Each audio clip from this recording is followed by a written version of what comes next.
Okey bang, apa khabar? Abang Ken, Khabar ke? Ini betul Aceh bang ni? Ya, kami semua dari Aceh ni.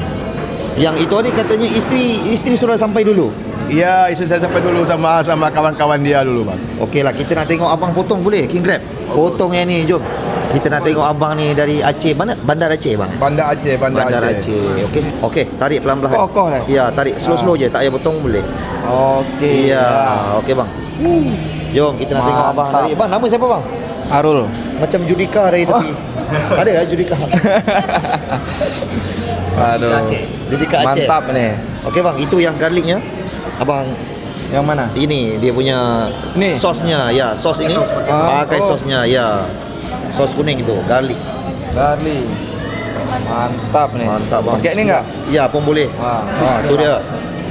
Oh. Best. Mangat. Mangat tak? tahan. Mangat tak? Ha? Aman kan? Ya. Kolesterol aman. Enggak, ini sedikit aja. Dia tak seperti macam kambing, kolesterol tinggi. Kalau ketamnya ada pun sedikit. Sebab ini dia lemaknya tak banyak. Daging penuh. Okey bang, boleh panggil orang Aceh. Saya nak abang panggil dalam bahasa Aceh. Makan kepiting Alaska di sini. Bagi orang-orang Aceh, jak je kuno, Malaysia, back tua jak Ya. Johor. Bak abang King Crab. Abang King Crab, Abang ya? JB King Crab. Itu hari ada nampak tak Mualim datang eh? Oh ya, Mualim. Gubernur pun sudah sampai sini tau. Gubernur, salam dari Aceh.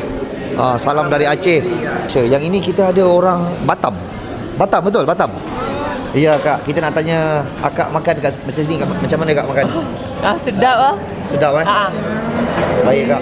Selalu turun Johor. First time. First time. Tapi Batam sini 2 jam je, tak jauh. Ya, 2 jam je. Baik, terima kasih eh. Ini lagi jauh. Makassar. Dari Makassar khusus ke Johor makan aduh. ini. Jauh sekali ya. Ya. Macam mana Bu makanannya? Enak? Enak sekali Makassar.